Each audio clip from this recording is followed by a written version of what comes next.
صباح الخير. Our subject today is about one of the most common GI disease all over the world, which is irritable bowel syndrome. By the end of this lecture, you should be able to identify the major pathophysiological mechanism responsible for IBS, construct a differential diagnosis for patients with suspected IBS, identify the most appropriate test to identify IBS, prescribe suitable drugs in proper doses for treatment of IBS symptoms, and lastly, apply acquired knowledge on virtual case scenario and clinical situation in face-to-face session. IBS or irritable bowel syndrome is a functional bowel disorder characterized by abdominal pain or discomfort and altered bowel habits in absence of detectable structural abnormalities. Throughout the world, about 10 to 20% of adults and adolescents have symptoms consistent with IBS, with a female predominance. IBS symptoms tend to come and go over time and often overlap with other functional disorders such as fibromyalgia, headache, backache, and genitourinary symptoms. Severity of symptoms varies and can significantly impair quality of life, resulting in high healthcare costs. Because irritable bowel syndrome is a functional disorder, so Rome Foundation suggesting a criteria symptom-based for diagnosis of irritable bowel syndrome.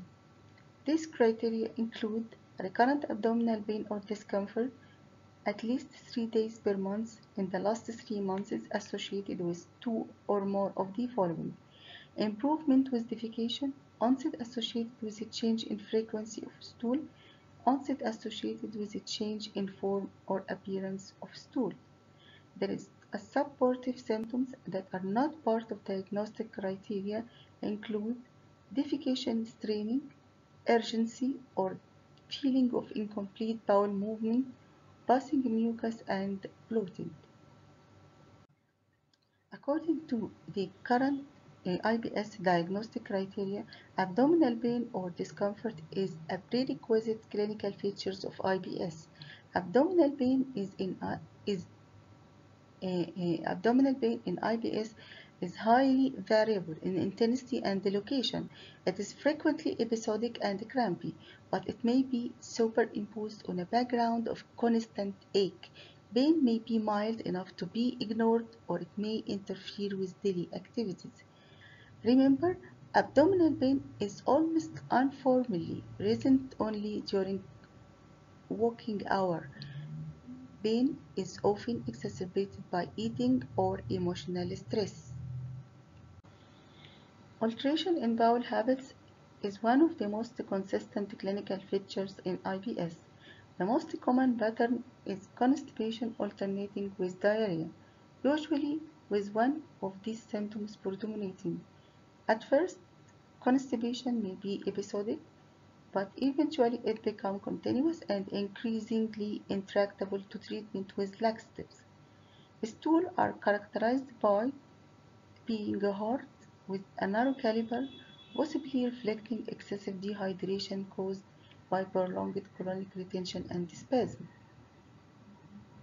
Most patients also experience a sense of incomplete evacuation, thus leading to repeated attempts at defecation in a short time span. Patients whose predominant symptoms is constipation may have weeks or months of constipation interrupted with a brief period of diarrhea. In other patients, diarrhea may be the predominant symptoms. Diarrhea resulting from IBS usually consists of small volume of loose stool. Most patients have stool volume of less than 200 ml per day. Remember that diarrhea in IBS doesn't occur at night, and it is aggravated by emotional stress or eating certain types of food. Stool may be accompanied by passage of a large amount of mucus. Bleeding is not a feature of IBS unless hemorrhoids are present.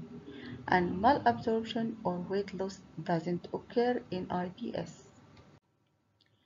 So we can classify IBS as IBS-D or diarrhea predominant irritable bowel syndrome, IBS-C or constipation predominant the irritable bowel syndrome, and IBS-M, which is a mixed symptoms, diarrhea alternating with constipation in equal form. 75% of patients change subtypes and 29% of switch between IBS constipation and IBS diarrhea over 1 year.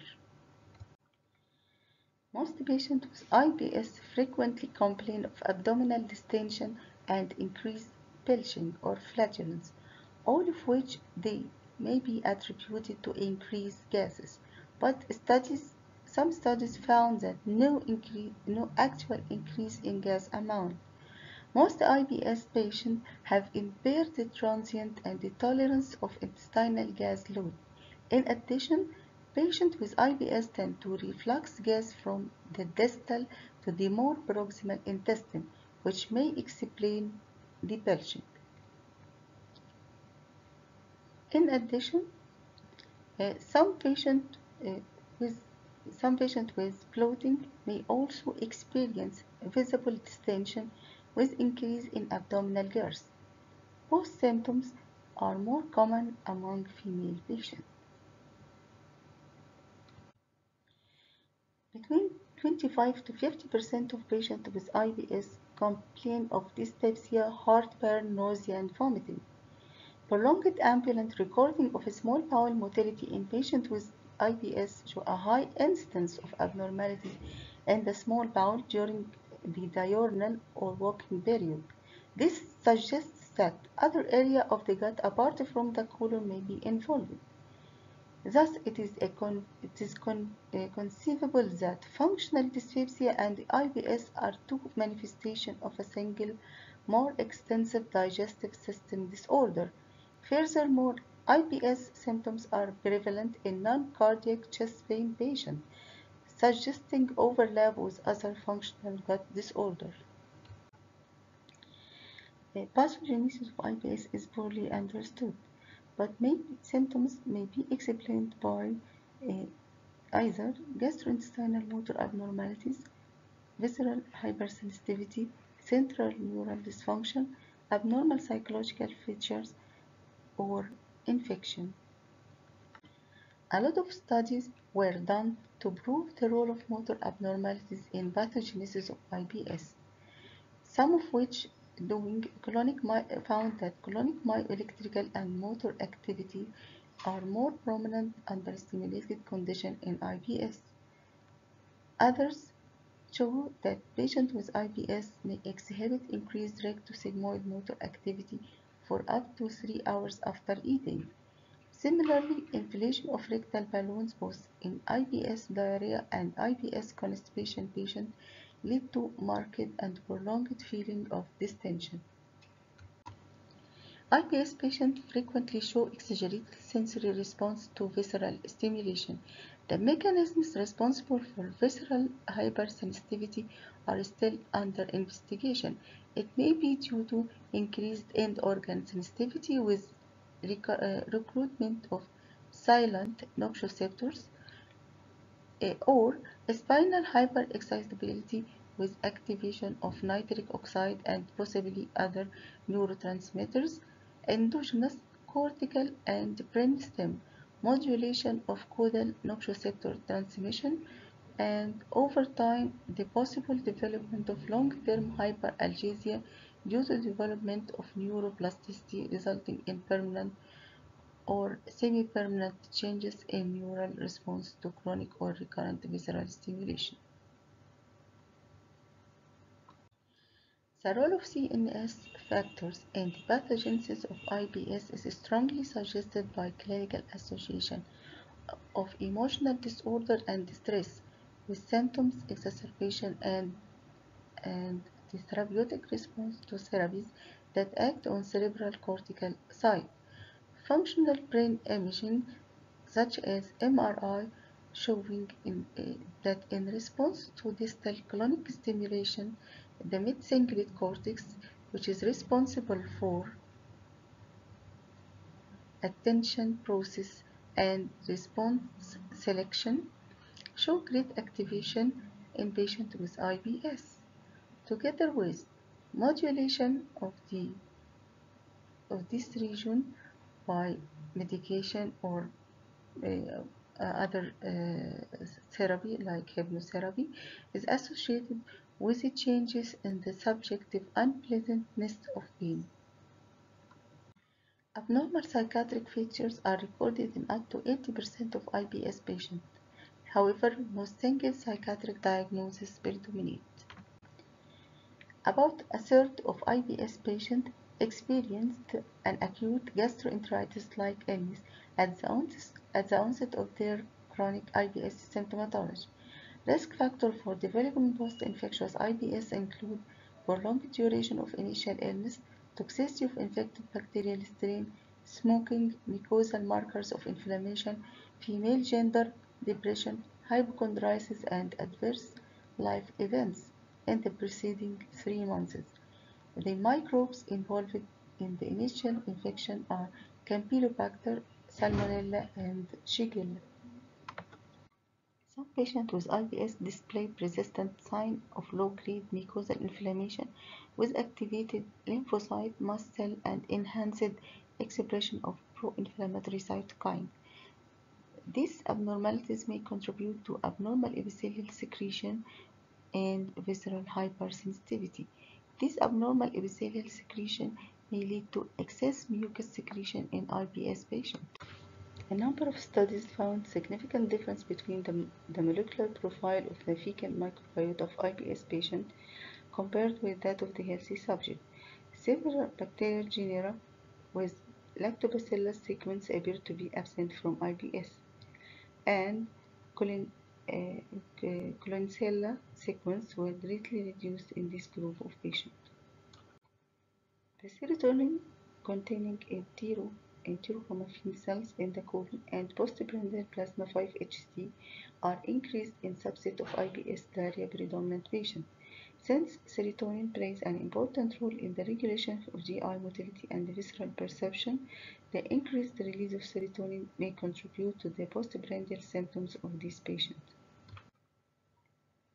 Pain due to IBS that occur in the epigastric or periumbilical area must be differentiated from biliary tract disease, peptic ulcer disorder, intestinal ischemia, and carcinoma of the stomach and pancreas. If pain mainly occur in the lower abdomen, the possibility of diverticular disease of the colon, inflammatory bowel disease, including ulcerative colitis and Crohn's disease, and carcinoma of the colon must be considered. Postprandial pain accompanied by bloating, nausea, and vomiting suggests gastroparesis or partial intestinal obstruction. Intestinal infestation with Giardia lombrella or other parasite may cause similar symptoms. When diarrhea is a major complaint, the possibility of lactase deficiency, laxative abuse, malabsorption, celiac sprue, hyperthyroidism, inflammatory bowel disease, and infectious diarrhea must be ruled out. And constipation may be a side effect of many different drugs, such as anticholinergic, antihypertensive, antidepressant medication. Endocrinopathies such as hypothyroidism and hypoparathyroidism must also be considered in the differential diagnosis of constipation, particularly if other systemic signs or symptoms of these endocrinopathies are present. Acute intermittent porphyria and lead poisoning may present in a fashion similar to IBS, with painful constipation as the major complaint. The American Gastroenterological Association has delineated factors to be considered when determining the aggressiveness of the diagnostic evaluation. These include the duration of symptoms, the change in symptoms over time, age and sex of the patient, the referral status of the patient, prior diagnostic studies, a family history of colorectal malignancy, and the degree of psychological dysfunction. Barium enema or colonoscopy. If the patient has diarrhea predominant symptoms, with increased gas, the possibility of lactase deficiency should be ruled out with hydrogen press test or with evaluation after 3 weeks lactose-free diet.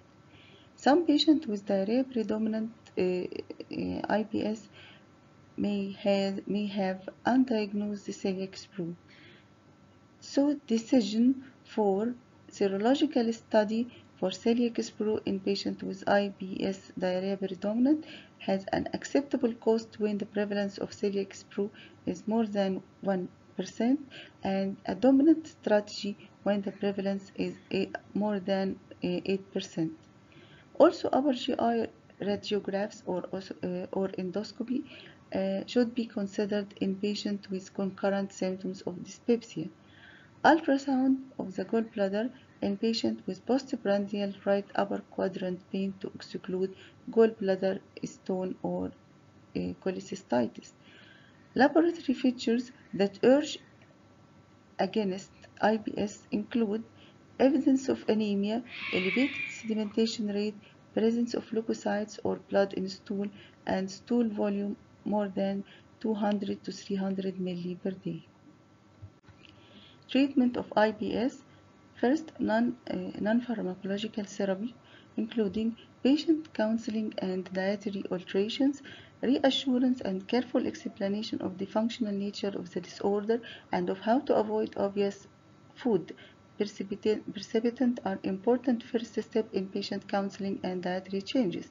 Occasionally, a meticulous dietary history may reveal substances such as coffee, disaccharides, legumes, and cabbage that aggravate symptoms. Excessive fructose and artificial sweeteners such as sorbitol or mannitol may cause diarrhea, bloating, cramping, or flatulence.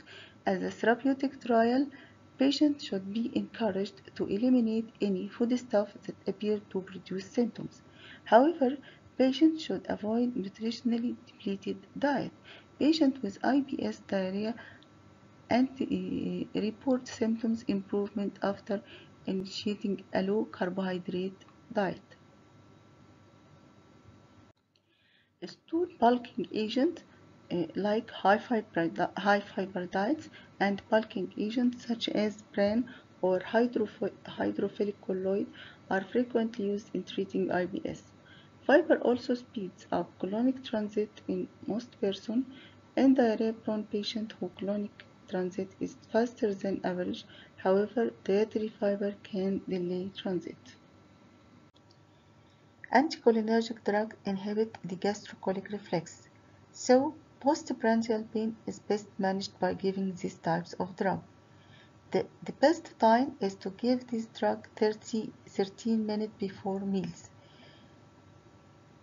That effective blood levels are achieved shortly before the anticipated onset of pain. Most of these drugs are natural belladonna alkaloid, which may cause xerostomia, urinary hesitancy and retention, blurring vision, and drowsiness. So, this medication should be used cautiously in elderly. Some physicians prefer to use synthetic anticholinergics such as dicyclomine that produces fewer side effects and producing less effect on mucous membrane. Antidiarrheal agent, peripherally acting opiate-based agents are the initial therapy of choice for IBS diarrhea predominant. When diarrhea is severe, especially in the painless diarrhea variant of IBS, small doses of loperamide 2 to 4 mg every 4 to 6 hours up to a maximum of 12 grams per day can be prescribed.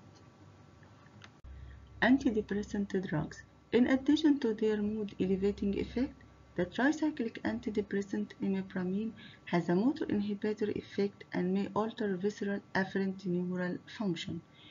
The selective serotonin reuptake inhibitor SSRI paroxetine accelerates orocecal transit, so this drug class may be useful in IBS constipation patients. Patients should be advised to eat slowly and not chew gum or drink carbonated beverage, avoiding flatogenic food, exercising, lose excess weight. Using activated charcoal are safe but unproven. Data regarding the use of surfactants such as simethicone are conflicted. Antibiotic use can benefit some subgroup of IBS patients with predominant symptoms of diarrhea. Antibiotic treatment, including 500 mg twice daily of neomycin for 10 days, improve symptoms scoring among IBS patients. The non-absorbed oral antibiotic rifaximin at a dose of 400 mg 3 times daily for 2 weeks has a favorable safety and tolerability profile compared with neomycin. Pancreatic enzyme can be beneficial in certain type of patient, uh, reducing bloating, gas, and fullness during and after high calorie, high fat meal ingestion. In addition to antibiotic, using probiotic to naturally alter the flora, example Bifidobacterium infantis, significantly improve the symptoms of abdominal pain, bloating, distension, and/or bowel movement. To summarize, please study this table well as it summarizes the possible use of drugs for abdominal symptoms in IBS. Before goodbye, please be ready with your questions in the next face-to-face session.